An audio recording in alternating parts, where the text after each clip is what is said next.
right, gang, we're going to get our panel started. So if you would like to be here for this panel, come have a seat. If you want to go talk store with your friends, get out.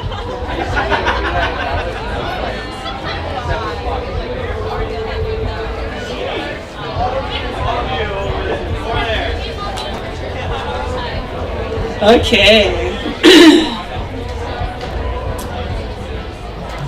Mahalo for joining us for our final panel, Hawaii in a Time of Rising Authoritarianism. My name is Ili Malong, and I'm going to introduce our panelists in 1 second. This panel, you can't have La Hoi Hoi Ea and not talk about like whatever the elephant in the room is at the moment, or whatever the big issues are at the moment. And this is that panel. So I want to just introduce my fellow panelists first. Directly to my right is Kara Jabola Carlos, who is a movement strategist whose organizing for immigrant justice includes formally leading the Hawaii Coalition for Immigrant Rights, co-founding Roots Reborn on Maui, and authoring the first report to analyze the impacts of Lahaina fire on immigrant women. I know Kara, then I like to do my own introductions of you guys. Kara is someone who has moved my thinking as a Kanaka woman on feminism, feminist issues, and sex work. And most recently, I attended a tour of women's labor history that Kara somehow got into the Hawaii Plantation Village. And it was amazing, and it was awesome. And so she is just so smart and a militant fighter for the things that she believes in. And yeah, help me welcome her, Kara. And then to Kara's right is Davis Price, a licensed attorney and graduate of the William S. Richardson School of Law and Hawaii Nui Akea School of Hawaiian Knowledge at UH Manoa. For over 15 years, he's advanced for, he's advocated for ＡINA Native Hawaiian rights through public policy. He's a policy guy, attorney, a policy guy. He's great at that. And grassroots organizing. Right now, he's Climate Justice Initiative Director for NDN Collective. And he also co-founded the ＡINA Aloha Economic Futures Initiative to promote climate justice in Hawaii. My introduction of Davis is a super passionate rock and roller behind the scenes, provided tons of support on the Mauna behind the scenes, never in front of a camera. He's a policy guy, he's super analytic, and he thinks in terms of systems and organization. And as of late, we have been having a lot of discussions around the upcoming lease fight, okay? So, and then my name is Ili Malong. I'm the Pelikikena of Hui Aloha ʻAINA o Honolulu. Oh yeah, hey, Hui Aloha ʻAINA, right on. And I also work at the ILWU Local 142. Prior to that, I was at HSTA. And prior to that, I was doing student programming at Native Hawaiian Student Services for 10 years. So, we are here to talk about this moment. Let's see here. Facing attacks on our rights in Hawaii as Hawaiians, as immigrants, is nothing new, but it sure has come into focus in really violent ways under the Trump administration. And it is important for us to think about what that means for our issues. And is it getting us to think about some of the struggles we're up against differently, and if so, how? It's also important to bring these issues together. We know that ICE is wreaking havoc in our communities as well. We might see more of the violence being wielded in neighborhoods in California, but the terror is happening here as well. And we need to bring these issues in with Hawaiian issues, with issues of militarism. So to start us off, I'm gonna ask Kara to talk first. Can you talk about what is happening right now with immigration in Hawaii? And can you also help us understand the function that Hawaii, that our land, right, our occupied lands are serving for this current attack on immigrant communities? Aloha nui everyone. So to answer that question, I think really what's happening right now with deportations is that we as a community are being tested. We're being tested how far they can take this new amplification of repression by targeting first-right immigrants. So this is why you're seeing the first ramp up of militarization around immigrants and how far they can go in terms of, you know, bypassing civil liberties, attacking judges in the judiciary, etc., testing out on immigrants, while also solidifying this new ramped up patriotism and nationalism, which is a core salient feature of fascism, right? So that is first and foremost, I think, how we should look at deportation. And the second way we should look at deportation is also an attack on the working class. Because the very first immigration laws in the United States were not immigration laws. They were poor laws. They were laws that were meant to target those who were not seen as people capable of being productive. So they were very gendered and they were anti-poor. So they particularly, no matter how long you had been in the United States, if you were not considered productive or if you were considered to be taxing on resources, that is who was first targeted. So this is also part of a movement nationally to also racialize nationalism. And when the very first kind of modern immigration system, as we know it now, it arose in the aftermath of World War I to be anti-radical and against labor organizing.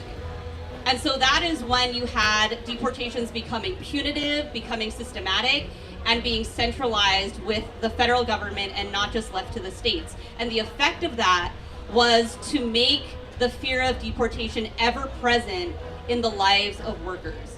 And so what we're seeing now, like Ilima said, is not new.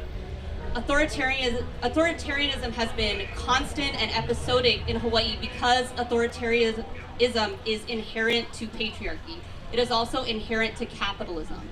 So when there's any threat to capitalism or patriarchy, that is when you see the repressive functions of the state flare up. So when it's under stress is when you see the things that normally keep us in control and keep labor in control, like the ideological apparatus of the state. When that is not enough is when you see a ramp up of authoritarianism. And so, of course, the biggest example in Hawaii when we came under full-blown fascism was during martial law, and maybe we can talk about that later, but that's my 2 cents on what's happening now in historical perspective. Can I ask you to back up a little bit on like what was the context for this ramp up on authoritarianism in the last, you know, in recent times and maybe the last decade or so as you've seen it? What is this a reaction to? Is it a reaction to something? Because you mentioned that when there's like rise in resistance is when the ideological, you said, is not enough. So like, has there been signs that there is a fight to be had, and is this a reaction to that? Well, very simply, very simply put, when things start to suck economically and people start to see inequality, that's the one thing that we're supposed to be distracted against. And so the intensification of exploitation in itself created this condition where more and more people are seeing inequality, they're seeing that they can't get ahead, they're seeing that it's a structural force. So it's not just the strength of the movement either, but that's a part of it that it's reacting to. But also when you have extreme oppression having an impact on people's material conditions, and we see that here in Hawaii very intensely, right? I myself am a renter. There is no pathway that I see open to me to own a home. And that's a generation-wide issue and a multi-generational issue now. So that's just one telltale sign of what this speaks to, in my opinion. Thank you. I'm gonna bump it over to you, Davis. one of the big issues that's coming up, and we had a whole panel on it last year at La Ho'iho'i, is the expiration of these military leases in 2029 in Hawaii. And we know that we are going to need to, it's going to be a big fight. And this at a time when the current occupying administration is pumping more money than ever into the military, is using bases to to detain immigrants, a concentration on the importance of militarism by the current administration. How do you see this moment and this fight? Check. Is on? Aloha, everybody. Yeah, so we hope it's going to be a big fight, right? I think that's the concern. I think I'll just go through like the thought process and the questions I think that I ask myself and our colleagues as we kind of think about how to engage this process. And, first question is how do we organize? How do we leverage this moment to address the historical injustices that have occurred at the hands of the U.S. military and the United States more generally? And it just so happens that we're asking this question about how to resist and disrupt perhaps the status quo at a time of rising authoritarianism, with the Trump administration coming in and doing everything that they're doing with regards to increasing policing and using military force to execute deportations, for example. It creates kind of a whole new dynamic that we have to address and prepare for. And so I think some of the biggest concerns that I've seen is with what the deportation activity that we've been seeing, one of the biggest concerns I see is the normalizing of like plainclothes officers going into communities and detaining people, and thinking about if we were in that, if we're going to be in a position where we have to exercise civil disobedience when it comes to increasing awareness, heightening consciousness around the military lease issue. What does that mean for Hawaii? Native Hawaiians, our community has gotten very good. Unfortunately, it's something that we have become experts at, is nonviolent direct action and exercising our First Amendment rights as well as our Native Hawaiian and traditional customary rights to make our point, essentially, and to resist the power of the state. And what does that look like if law enforcement shows up in plain clothes, ready to detain people? That's a concern. It's something that we've never had to address. At the same time, and that feels unprecedented. At the same time, some of this doesn't feel very unprecedented at all. I just saw last week that Senator Ted Cruz introduced a bill in Congress to try to exercise RICO, which has been historically used to take down organized crime syndicates, trying to use that to attack nonprofits who organize around citizen rights issues. So much of the work that we do, I work for a national nonprofit that's under consistent threat, that's under the threat of indictment. It's been under the threat of indictment and investigation for the last 5 years. More locally, when the Mauna popped off, when the occupation of the ala was at its height in 2019, then Governor Ige and his Attorney General threatened multiple nonprofit organizations with investigations, tried to subpoena records. That included Kahea, who was the small one, who ended up in court because they were the smallest ones. But it wasn't just nonprofits too, it was Hawaiian Airlines. They were alleging that Hawaiian Airlines was partaking in criminal activity because of the mileage program that was going on. Kamehameha Schools, Office of Hawaiian Affairs, were all hit with subpoenas. So this is, to what Kara mentioned, these are tools of the capitalist government. Authoritarianism is just what it looks like right now when we see it in a much more blatant way, but it's nothing new. And so I go back and forth between like this kind of anxiety around, oh, this is an unprecedented time, versus, we've been through this and we know what to do. And it's always grounded in nonviolent, direct action, being well organized and informed populace and citizenry, and that's what we gotta do. We gotta get to work and start educating people about the facts, about what history surrounds these military leases, and what military occupation in Hawaii really means, and challenging the narratives that the mainstream media and that most of society is just trained to believe that military is here for our benefit and that we can't survive without it. It's wrong. It's completely false. So we can get more into that later. Thank you. I want to ask you do you think that the conditions at the federal level, what should we be aware of?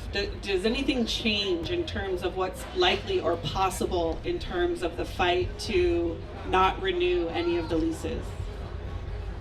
Or to not renew any one or multiple of the leases? What's the opportunity? No, what have the conditions changed? Should we be considering things a little bit differently? Should we be considering the fight ahead a little differently under this administration? That's a good question. I actually, and I'll go back, right after the elections happened, I was speaking on a panel at the Ag conference back in November, and somebody asked, like, what do we do now? And my response then, I think is a response now, is like, you can't let the chaos of what's happening at the federal government detract from what you have to do on the ground. And so when opposition and like things that are, I think, that don't align with our viewpoints, very much like we have the chaos of the Trump administration in action, I think the game plan is to go hyper-local. I think that's what we need to do, is to get boots on the ground. Hyper-local meaning go back to grassroots organizing principles, and building awareness and identifying, like, educating folks and informing and having conversations around what is possible at the local level. And that way you're prepared for, you can best be prepared for what the federal authorities can bring, and hopefully can engage the folks at the state level to participate with us. But at the end of the day, power's in the people. It shouldn't matter what's happening at the federal level. It just makes things, the pathway, a little more clear or not clear in how we move forward. I think the threat of violence from the federal authorities should be something that is definitely considered, which to me, just the response to that is to go deep into nonviolent direct action discipline. We cannot let things escalate to a violent level. We shouldn't even, civil disobedience shouldn't be at the forefront right now. It should be, how do we inform our people, the public, about the truth. Our number one obstacle right now is narrative and generations of indoctrination that leads most folks in Hawaii to believe that the military is necessary to our survival. And that has to be challenged first and foremost. That narrative. That doesn't matter who's president. Biden, Obama, Trump, don't matter. We've got to challenge that all day, every day. From a policy level, do you think that this administration is more likely to just be like, poof, it's ours? What are the mechanisms that are possible? Because right now we're like engaging the what do you call it, the EISs, right? We're kind of putting faith in the process itself and assuming that we can just sort of like intervene all along the way. Is there something entirely different that can happen? Yeah, so actually in the news that just came out last week, that I think the second highest commanding officer in the United States Army visited Hawaii last week and met and basically forced the governor to meet. And And then a news story came out that his message to the governor was, we need to make these leases happen. And I think that's in direct response to the BLNR rejecting the EISs for Pohakuloa and the Oahu lands recently. And that's a testament to, again, the power of the voice of the people, both from community testimony to the voices on the BLNR that have been committed to representing the voice of Native Hawaiians and allies in that space. And so, reject the EIS, it slows down the process. Army is now concerned. They show up and they're trying to force the governor's hand. And what could happen is the federal government can make some kind of condemnation, which it has the full authority to do under United States law, and through executive orders or condemnation, and basically circumvent the entire process. That is by all means possible. That's always possible. And I think that threat is real. But that shouldn't, how it's being framed by the governor and even others in our own community is from a place of fear. Like, if we should try to avoid that as much as possible by playing nicely and negotiating with them. And I don't necessarily agree that that's the best strategy, or I feel like there's room for other voices that need to rise up right now and challenge that idea that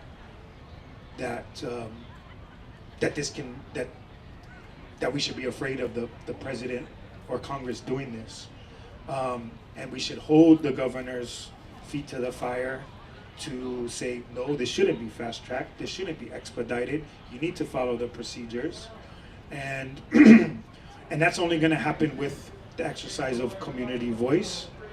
And yeah, I don't know, does that answer?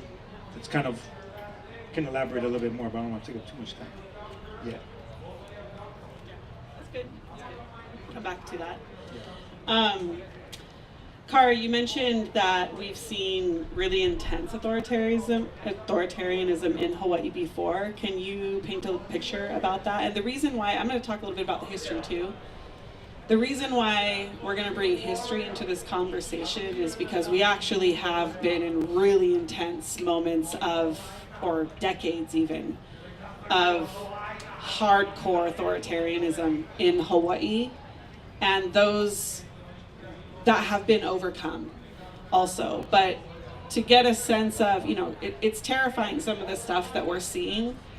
But let's get a sense of how we have been here before. Can you paint a picture from, what you've learned about our history, about how we've been here before?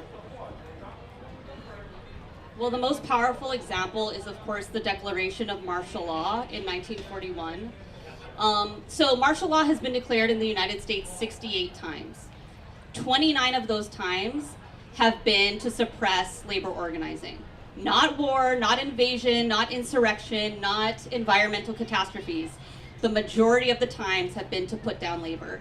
And when martial law was declared in Hawaii, of course, right, Hawaii was inside the combat zone, World War II was happening, and the initial excuse was, of course, to round up enemy ethnicities, Japanese leaders, Italian, German leaders here, spies, and national security. But it quickly became obvious, and actually for the duration of martial law, the debate was around the fact that it was being used as a pretext to control labor organizing in Hawaii.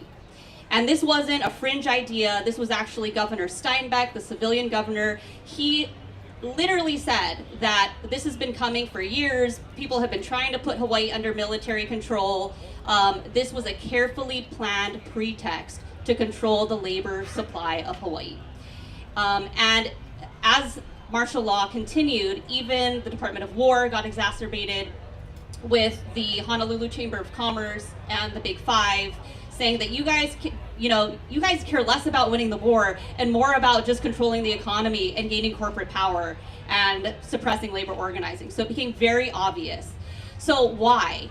So what martial law did, besides the suspension of habeas corpus, replacing civilian courts with military tribunals, all the things that we know, is that it also put labor under direct military control. So anything related to labor. So there was a freeze on hiring. You could not change jobs.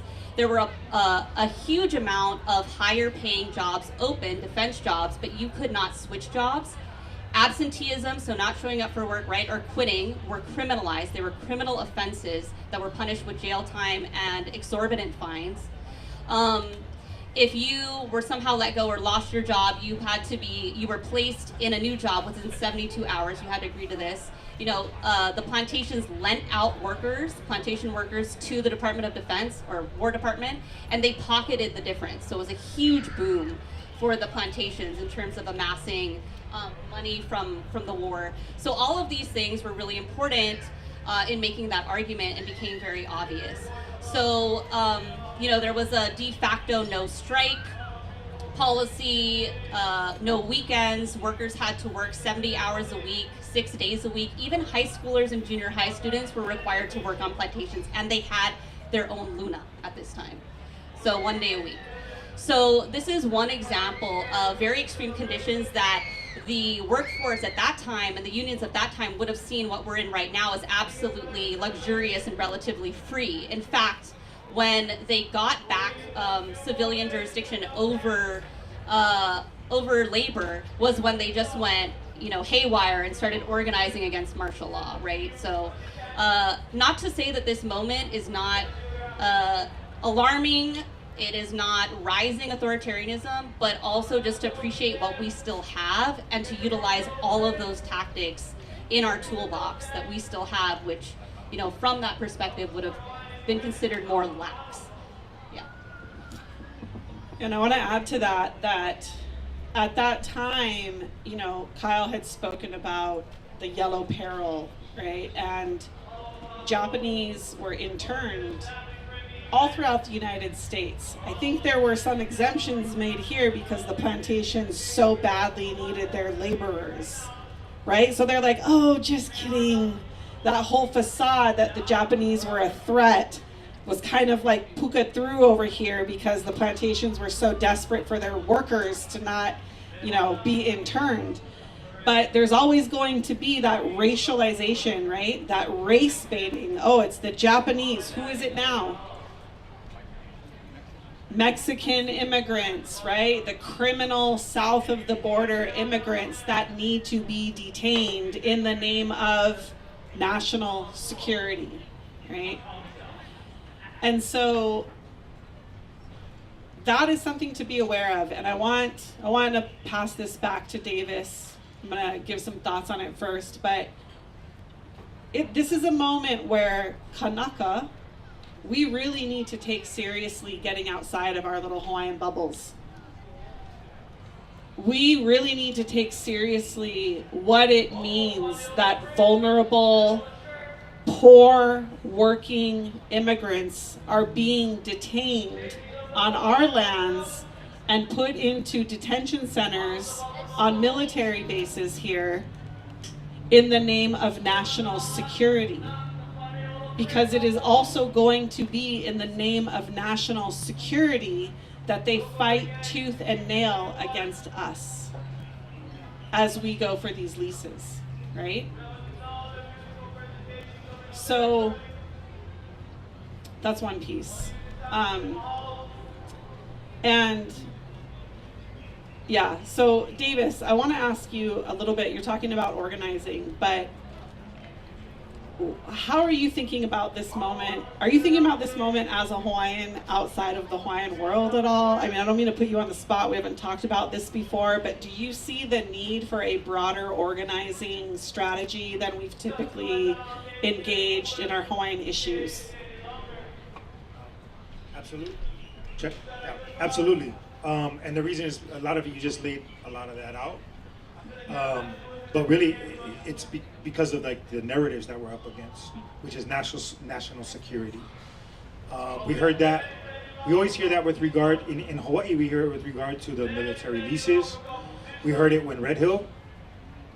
You know, for before the disaster happened, before the spill happened, when the documents and the knowledge of Red Hill became unclassified in the early 2000s, and the environmental community started ringing the alarm like this is a disaster waiting to happen because there's these massive tanks in the side of the mountain 100 feet above the aquifer is a disaster waiting to happen, and it kept getting brushed under the rug, like disregarded, like, it's been there for 40 years, whatever. But also, the narrative was, we need it, we need it, we need it from the military, national security. Fast forward, 2022, the spill happens, and we still heard that. In the early days, it was, well, you know, this is necessary for military strategy. But then as things kind of unfolded, and the impacts of that disaster were felt by military personnel, and our community organized to apply pressure, we learned that they don't really need it. It's outdated and, you know, yeah, not necessary. That same amount of fuel can now be carried by tankers in the ocean. So it's outdated technology. So it wasn't, that national security narrative wasn't really the truth. And so that's gonna be the case right now. We've heard now the largest Department of Defense budget ever proposed. Literally days, weeks after this new defense secretary went around and said that we need to cut spending. The way that this administration just lies to people is incredible. But literally, you know, they're saying we're gonna cut the budget, cut the budget, cut the budget. Hegseth came out here and said that he was gonna demand that all the branches cut their budget by 40% over the next 5 years. And then they came out with a $1 trillion budget proposal, the largest defense budget ever proposed. And at that time when Hegseth said that he was gonna propose, you know, he was proposing these budget cuts, he very clearly stated that those cuts wouldn't apply to Indo-PACOM, which is the Pacific region, because of national security, the threat of China. So there's not a pathway to reducing military presence in Hawaii. The pathway right now, the trajectory that we're on, is to increase it and to support this really imperialistic viewpoint of the Trump administration. And so, you know, we have to challenge these narratives. Back to your original question is, you know, we have to get to the truth and challenge the status quo. And so when we hear that these lands are necessary for the United States military to be strategically competent and strong, we have to challenge that. What is Pohakuloa really used for? What is that live fire training necessary for? We heard it for decades around Makua, and now that live fire training just stopped. We heard it for decades around Kaho'olawe, and then that after us, you know, the Hawaiian Renaissance and everything that the PKO folks did to heighten consciousness and awareness around protection of that island, the bombing was stopped. So we can't just accept the narrative that all of this military presence is necessary for national security, nor can we accept that it's necessary for our economic survival. I was just doing a little bit of research, and I'm hoping to do more as this issue develops around what the real economic impacts are, because we only hear of it as through a lens of like, these are beneficial impacts. $8.3 billion spent annually in Hawaii by the U.S. military, but what are the impacts to our housing market? 43,000 personnel in Hawaii sucking up our housing resources. 40% of those personnel live off base and compete with renters, compete with homeowners with their subsidies. And you know, this is not to knock the military personnel, but it's a system and an institution that has to be questioned. They have impacts in our education system, which I'm learning more about. Like, this is what I mean. Like, I've been public policy advocate for 15 years. I barely know any of this. I learn new facts from people like Kyle on a weekly basis. So mahalo to you, Kyle. Mahalo to the academics that are researching this. We really need this data. We really need to get back, and this is where the organizing comes in. We've gotta empower these voices to get, and their knowledge, we've got to access that and unlock it for everybody to hear and learn about and share, so that we can move the needle with the 1.4 million residents of Hawaii. That's really our biggest challenge right now, is how do we raise awareness around what the truth is. Then we can talk about civil disobedience, shutting down roads, you know, and getting in the way of the status quo machine. But we've got to be armed with the right tools, and the tools right now is knowledge, and it's out there. It's out there. We just got to dig in and start to talk about it and share it. Right on. I'm going to share a little bit more reflection on the past to think about, you know, how I'm thinking about this moment. But a couple decades before martial law, you know, martial law was like the peak when people started. That was the reaction. Yes, Pearl Harbor was bombed, and it was the perfect moment to take out the rising militant labor leaders in Hawaii. But authoritarianism was the way society was ordered in the decades prior to that. And so we can talk about how bad, you know, the authoritarian government is, but we also got to look at the conditions of the people and what creates the conditions for it to work and what creates the conditions for it to be meaningfully challenged. And so that's one of the ways that I sort of found a little bit of relief in what I am seeing happen everywhere around us right now, is that, okay, we've been here in Hawaii, and here's a little bit about some of the conditions of the people. The people were totally oppressed and repressed. Everything was controlled by the Big Five. We know this. This is basic Hawaiian history. The courts, the bar, transportation, all trade and commerce, education. Everything was controlled. And we hear that a lot, but I think what we don't maybe pick up on every time is that what that means is if you challenged it, you were out.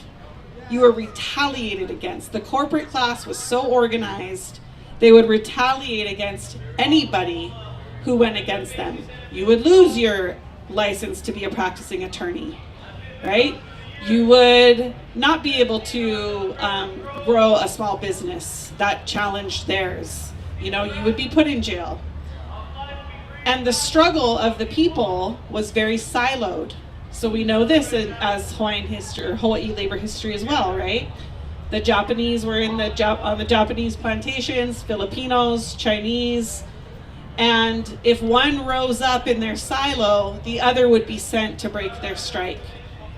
And this created, I mean, imagine that now. Try and figure out what is the metaphor in your life for that now. Imagine the animosity and hatred that created across the plantation workers. You know, when other people are just ruining and totally undermining and being a traitor, you know, undermining your attempts to struggle with your people. So that was one of the conditions. And the ruling class stirred those divisions. They liked those divisions. So we should be thinking about, how does division among us, working class, immigrant background people, Native Hawaiians, where does division pop up? And when we see our fellow no power person as the problem, can we think about that critically and see who that has power is at play in this situation? And then there was the intense authoritarianism. There was a 1940 report that came out called the Egan Report. A man named Elwyn J. Egan was sent to the Hawaiian Islands to do an investigation on the status of labor and industry here. And in his report, he lists it all out. Just go Google the Egan Report and read it. It's super fascinating. But there's a part in there where he says, this is 1940 now, if there is a truer picture of fascism anywhere in the world than the Hawaiian Islands, then I do not know the definition of it. Okay? And so those conditions had to change. And they did change.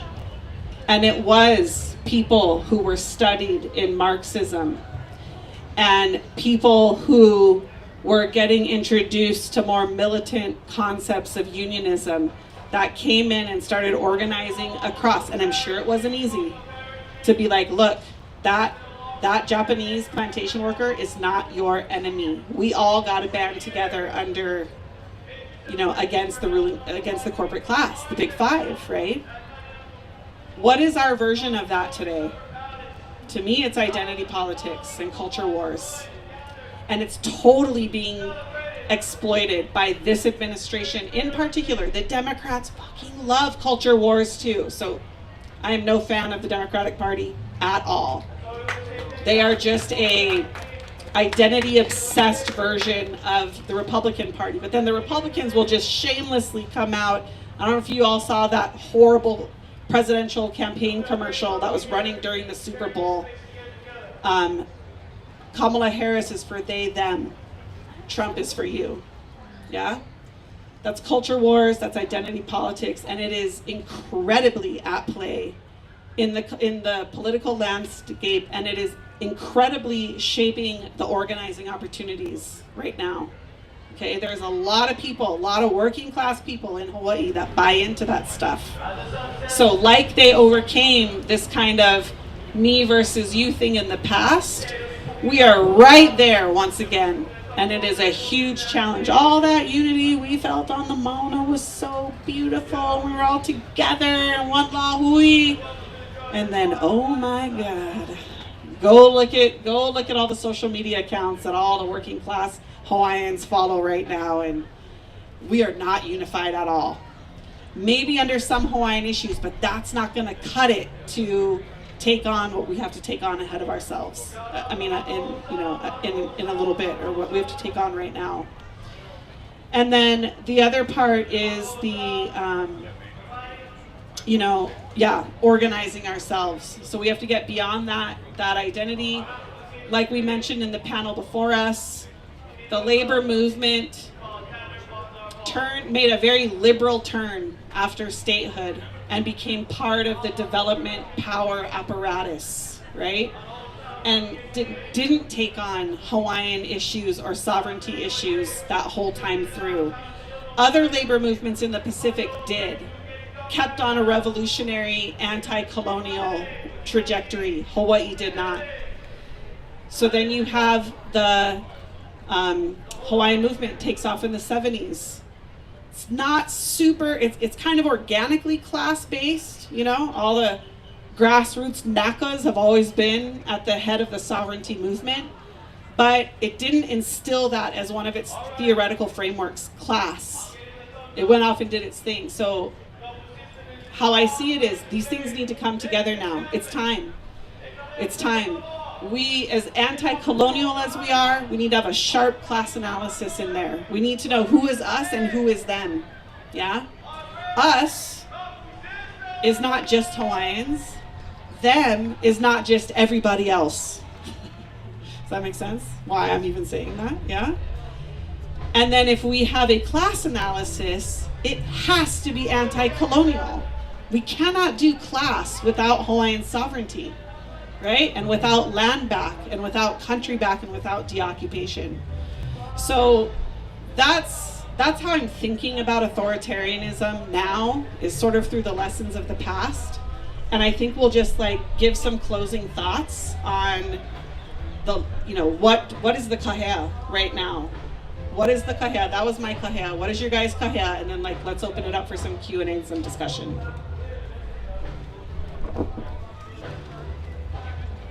Yeah, I think to add to that, Ilima, I think when I say we've got to educate and inform, that really at the root of it, it's how do we get others aligned with what Native Hawaiians have been saying for forever about injustice and about demilitarization, and it's been a small group of activists that have been kind of ringing these bells, and like any movement, ringing these alarms. And like any movement, it starts, with the folks banging the drums, and then that has to grow, and that grows through consciousness expanding, awareness, education, and I think, you know, the more we can get people to acknowledge and understand that the military's presence here is not everything that we're told it is, that's building our circle. And that affects everybody. It's not just Native Hawaiians. You know, when we talk about, you know, there's a website called defense.economy.gov, which is a military site that highlights all of their economic benefits, if you will, in Hawaii. And so it claims to represent 8.3% of the GDP, which is the total economy in Hawaii. That's not huge. You know, and like what I'd like the kahea for us as organizers, as educators, and as people in Hawaii, as residents and concerned citizens, the kahea right now is really to just imagine what could be if not for the military's presence. You know, when we ask, or when we say, you know, challenge military's presence, when we say demilitarization, you know, why? Well, it comes down to governance of resources. Imagine if all that land was controlled locally. Imagine if all that land was controlled by a values that was governed with a value system that emphasizes aloha āINA. What would Pearl Harbor look like? And that's just to say that, you know, it's not impossible that 100 years from now, Pearl Harbor could look totally different. What could Schofield look like? You know, what could Makua look like? These are the questions that PKO, the George Helm, Uncle Walter guys was asking when they paddled out and occupied Kaho'olawe. They didn't have to accept what was happening.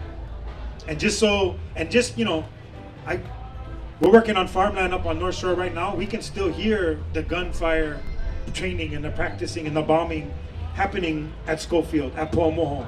You can hear it. That's not something that just happened on Kaho'olawe, you know, 50 years ago. It's not just something that's happening on Pohakulua. It's happening here on Oahu.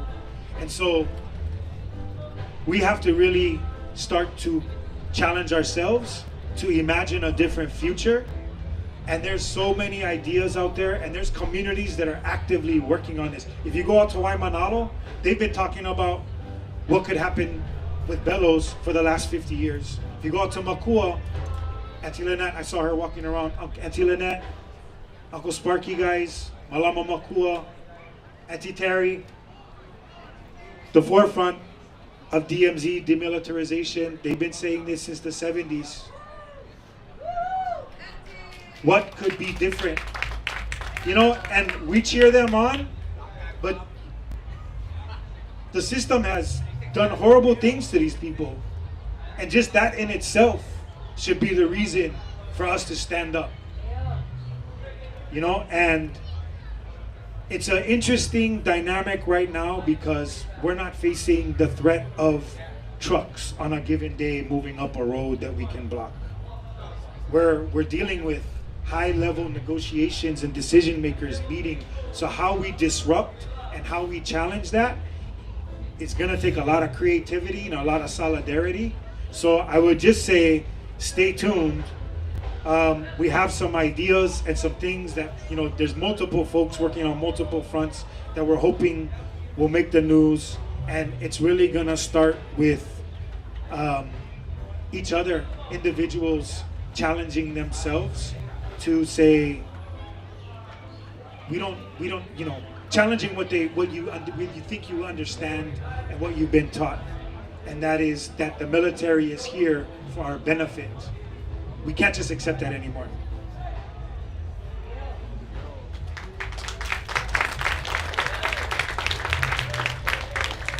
So I'm not a fan of privatized education, but anyway, this is an anecdote from my kids. They go to Nanakuli Elementary and Eva Elementary. And there's this thing called Market Day. It's a program for all third graders. They all have to participate in it.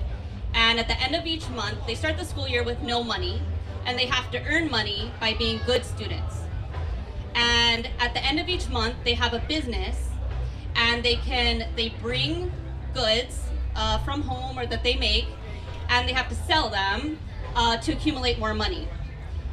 They are disciplined if they share their money. So this is what I mean when I say like ideological state apparatus and that we are in a war for our community's minds. We cannot just speak to those who think like us already. We need to win our people back. People are portraying Native Hawaiians and Filipinos in particular as the enemy because we are supposedly, pro-authoritarianism, pro-Trump, right? And we have to be out there and winning our people back. When I open the tour at Plantation Village, I open it with my favorite James Baldwin quote. It is that colonized people have to wage a constant battle for our self-esteem. If we don't have that self-esteem, and if we don't know, and if we don't feel pride of our culture and our value system, then we become patriotic to the wrong team. And not only do we have to win our people back, we have to win our men back. Because the most salient, damaging feature, I think personally, of authoritarianism is the way that it separates men and women and gender diverse people, and how it divides us and the working class against each other by implanting authoritarianism in our own homes. And so we need to fight that in a way that takes on not just this clinical approach, which is critical, not just direct services, but organizing people to see that they are being played by being obsessed with gender. And that's silly and that's ridiculous. And that the Trump administration is playing us all by making us disloyal to our own people. And so what I would say is also the last thing is that the thing that always humbles me the most is the sacrifices that I have learned that the generations in the plantation made for us. They didn't just get slapped on the wrist or fired. They were deported. They, by the thousands, were evicted and had to go to Sand Island or march across the Ko'olaus with their infants, with their children, and then be set up in camps indefinitely, right, and die of the flu and upper respiratory diseases just for trying to fight for the children. So what sacrifices are we willing to make? Are we willing to give our last breath for the thing that gave us our first breath, which is our nation and our community? So I call on us to remember the sacrifices and to set a higher standard for ourselves of what we might be asked to sacrifice during this time. Thank you all. That's my take. That was a part. Yeah. Okay, I do also want to call out my brother and comrade, Corey Asano. Come over here, Corey. Bring your chair. I spent so much time of my life frustrated, not knowing what people mean by we gotta organize. Where do I start? And I want to talk about two versions. So just as like a takeaway, as a makana to the group, you can organize towards an event. You can organize towards a mobilization. I want to talk about WELO KA HAE right now. This is our answer to the question of building people power. What we mean by organizing is we are building organization. We are organizing ourselves. You don't go organize someone else. You ask, what? How am I organized? Am I organized in my union? Am I organized in my community? Who am I connected to? What are the ways that we come together and make decisions that are structured and formal, not just spontaneous once in a while as needed or reactionary? That is what we are doing in WELO KA HAE. We are building organization. There is structure, there is governance, there is ongoing political education, and there's internal ideological struggle that we engage in. So that is something I'm putting out there. How are you organizing yourself, right? How are we organizing ourselves? That is the question. And if we're not, then it's time to start thinking about getting organized. I want to hand it over to Corey, who is a Local 5, 20-something year Local 5 member, but is also now Local 5 staff, and I just want you know what I want you to talk about, but how are you bringing these things together? How are you bringing sovereignty education into predominantly working class immigrant union? Wow. Totally not planned. Didn't get to prepare nothing. They text me on the side. Wow.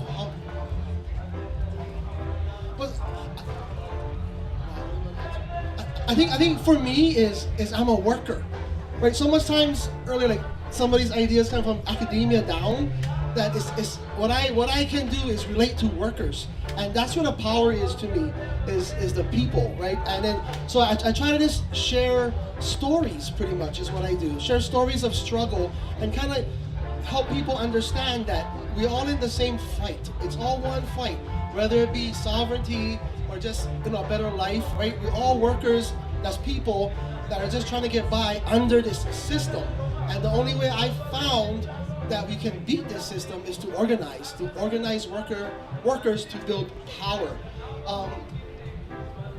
I come from Auntie Lynette Cruz. I don't know if she's still here, but that's where I learned some of this stuff from. I came into the movement through Auntie, and then just so happened, I was a touring sound guy.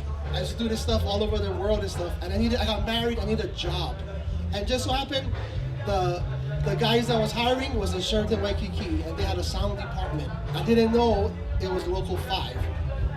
Over the years, then I started learning that, hey, I fight for justice on the workplace every day through my union, and on the weekends, I stay cleaning ＡINA, trying to fight for the same kind of justice under the same system, and I started to understanding, hey, these two things kind of mesh, and then I met Ilima, and then she kind of helped me bring the whole thing together. But yeah, so that's just kind of like, we have to understand each other's stories and understand that it's all a shared struggle.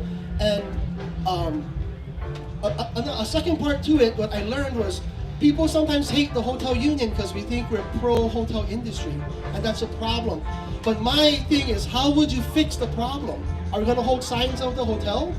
No, we can organize the workers that work there and get them to build power and push back from the inside out. In 2024, we're able to shut down the Hilton Hawaiian Village, which is the largest water user, for over 40 days.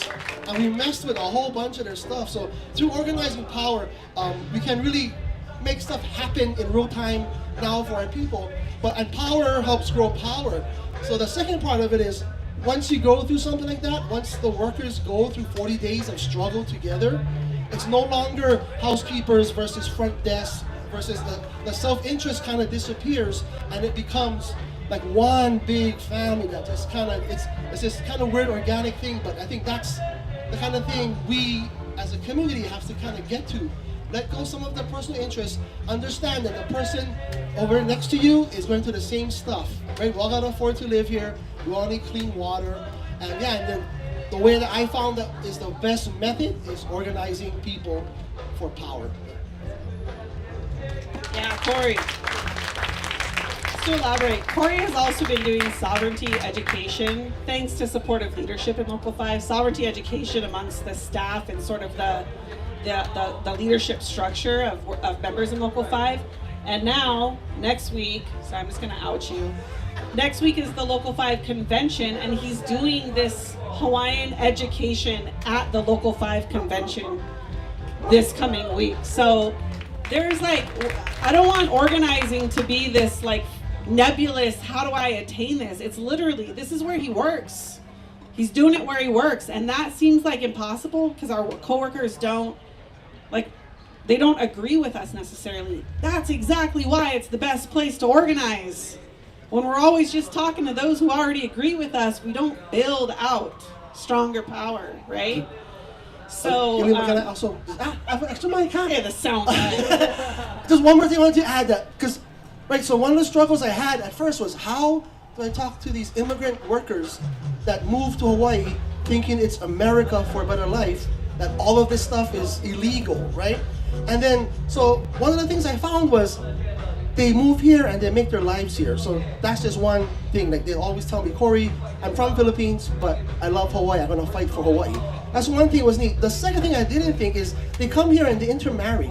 And then, so now their kids are of this place and sometimes have Kanaka blood in them. So now their kids have questions to the parents, and the parents come to me and say, can you teach me more of why there's a palace over there? And then so the education opens up even more. So yeah, that's something I kind of stumbled upon, but I just want to share that. Yeah, so in this time of rising authoritarianism, this is the way. We got to reach beyond our comfort zones, beyond our little bubbles, talking to each other, and really make efforts to reach each other, our whole communities, our broader communities, and get ourselves organized. We started late, so we're going to keep it open for another 10 minutes. If there's Q&A, if there's any questions or comments, now's the time. And we have our runner, Mr. Tong, Waianae High School teacher, HSTA leader.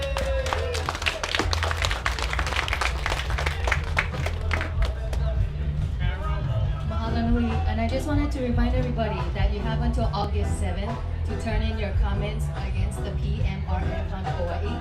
And also just know that everything you're talking about right now is happening live regarding Mauna Ala. So get educated about Mauna Ala, and as well as geothermal, because geothermal is the next really big one that it's going to be, they're looking for exploration and they want to puka, everywhere. It's the community in Puna has been fighting for over, I don't know how many years already, 30, 40, 50 years, and it's toxic, and it's going to be put on the HHL Hawaiian homeland. So be, aware of all of that. And I just wanted to say, Davis Price, you have that she says to let him know that your childhood friend Malia from Kaimanu just popped on, and she said she wants to send you a big aloha to you and your ohana. Mahalo.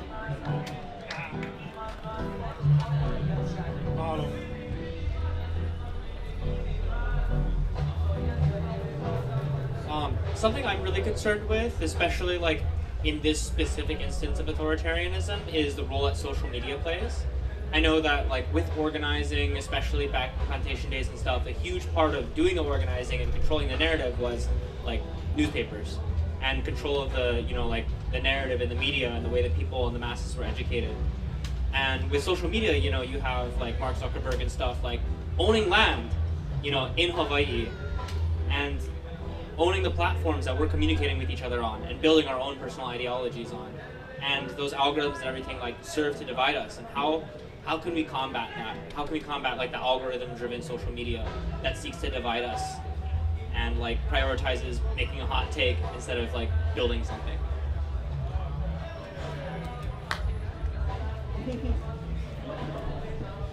I don't know about algorithms, that's too much science for me, but I will say that the way that we use social media to shoot toxic darts at each other is keeping our movement nice and weak. Like we don't actually want to win. And I can say that I think that that's one of the most harmful things. I'll touch on a second one. That's one of the most harmful things. We're not engaging in principled struggle as a people. We're using social media to, basically like tear down, not just keep the people, it's not about the people that are being targeted on social media.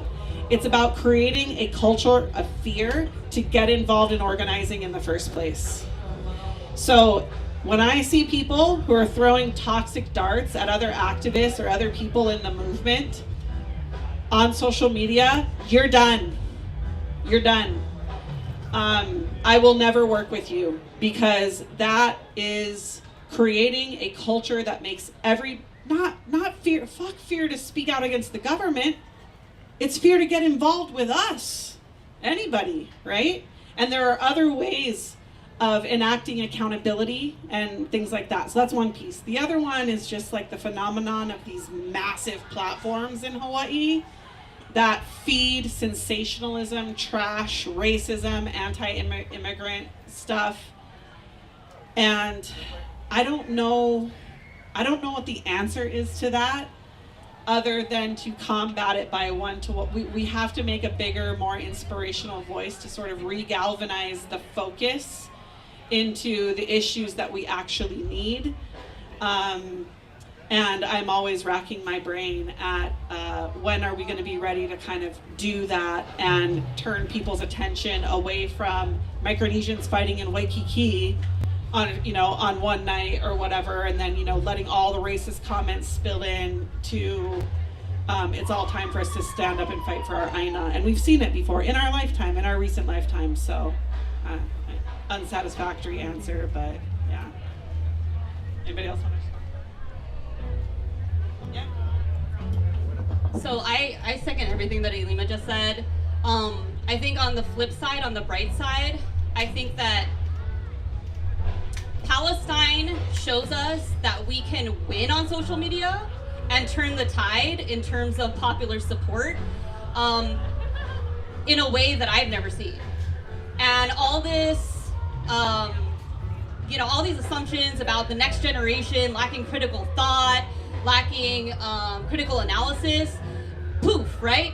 All of the traditional media and the multi-billion-dollar corporations and lobbying efforts involved in the Zionist project could not compete with the grassroots groundswell on social media and the way that our hearts were broken and continue to be broken. You cannot argue against that. When it comes to, of course, the manosphere and right-wing social media accounts, I think here locally it would be worthwhile to organize, especially the men who are leading those accounts, and not fully write them off yet. I always tell my partner to be more feminist online and try to win men over online. I also think that I'm no stranger to attacks in traditional media, and I think that we have the upper hand when it comes to combating narratives, in the Star Advertiser, in traditionally plantation, pro-corporate, authoritarian newspapers. I think that, we definitely do have some advantage now that we should lean into. So, yeah, just some of my thoughts on that. And if you do have a platform, I would say don't be afraid to use it. Really, I started out with nothing online, and I thought, I'm just going to be loud feminist and no one's going to show up. And people are hungry for that. They are hungry for the truth. And you really will see that people will become more vocal if you are more vocal. So your little circle can be more powerful than I think we give ourselves credit for. So, use your platform. Use your platform every chance that you can, and don't just write off social media. Any other questions?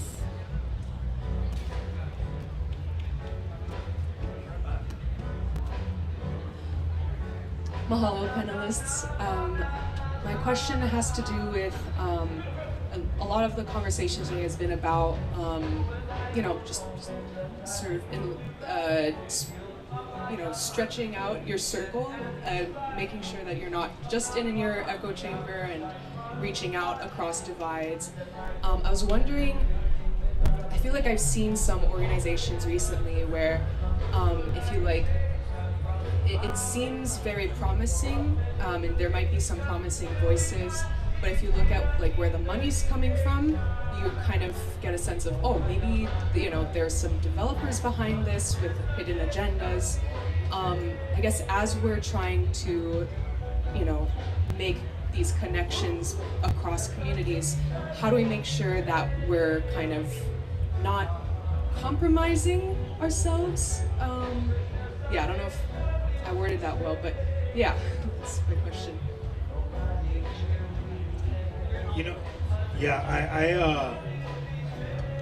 Okay, I'll try to offer a response. I think, for me, I often have this conversation with folks. My approach is very for myself, and I don't know if it'll be helpful, but I will say, I try to acknowledge or recognize when fear is driving a moment or an issue. So I often hear from people oh, I'm not going to work with this person, I'm not going to work with that person. And I know for myself, I've actually tried my best to understand what value anyone brings to any given effort, because I've actually heard that reference to solid people that maybe just had bad experiences with others. But then I also know that there's legitimate trust issues when that need to be acknowledged. And I would just say, man, you have to be pa'a with yourself and your understanding of an issue. You have to do your research. You have to do your own homework. And for myself, I try to do that, and yeah, if you find out that someone is working for somebody that has an alternative agenda, address it, question it, and then that decision is for you and for you to make. But ultimately, we have to take those risks, and we have to work with people that we trust. But there's a process for establishing principles and shared values, and I'll acknowledge, Ilima and people like Andre Perez and Camille Kalama, who have really broken down the academic best practices of community organizing that start with principles and values. And as people enter the circle, they all have to agree to operate under those same values and principles. And that's the first step. And if someone breaks that, then consequences follow, which means we just keep moving and you'll be left on the side.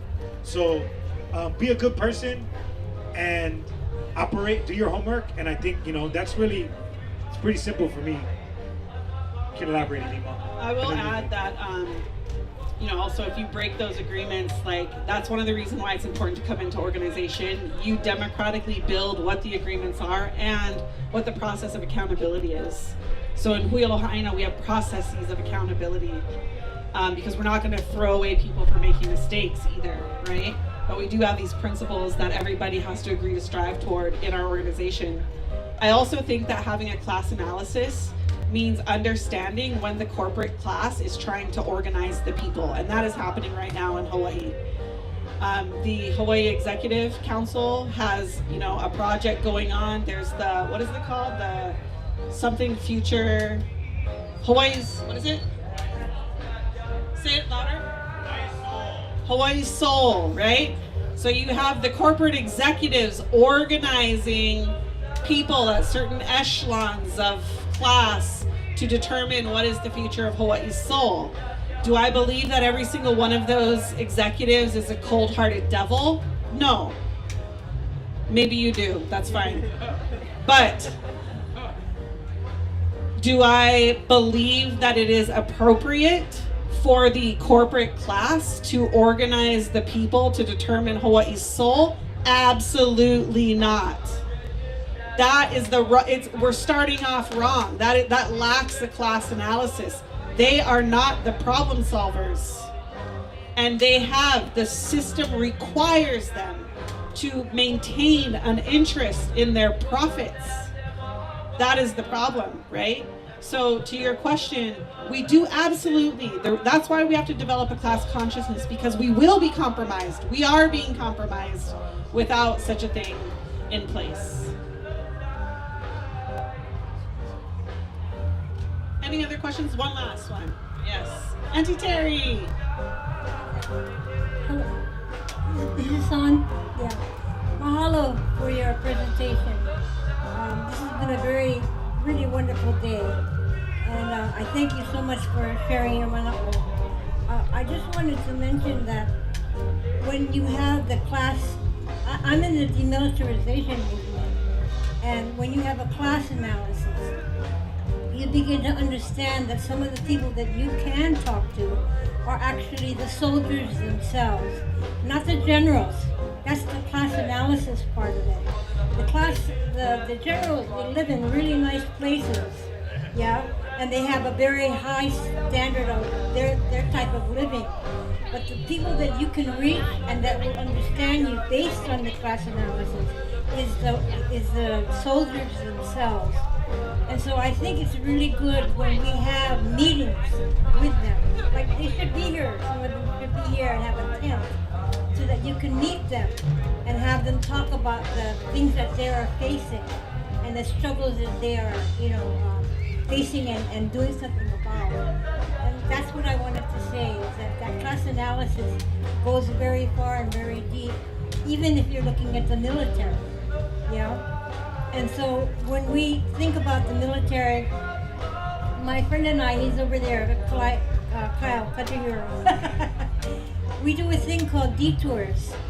And what we do is we take people from the university or from the community, and we actually take them to military bases like Pearl Harbor. And it's really incredible how many people have never been to a military base or don't even know, what it's all about and how they operate here. And so by the time they leave our detour, they have learned a lot, not only about Oahu, but about the Big Island as well. Ho'okoloa is an example, yeah, where they have, fire, what do you call it, military, stuff going on. And then also you look at the whole of the Pacific Ocean, yeah. Tahiti was bombed by France. It was an atomic explosion by France, right? There's a lot of history of this kind of this kind of wrongdoing to people of the Pacific, people who are islanders, people who live in the ocean, in the Pacific Ocean.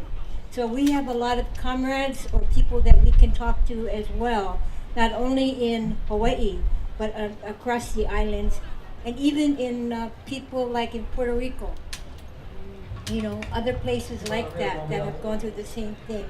Okinawa, Guam. These are places where people have gone through the same thing that we can talk to. Okay, mahalo. That's all I wanted to say. Mahalo, Terry. All right. Mahalo for coming to this final panel of La Ho'ihoi Ea. Don't be scared.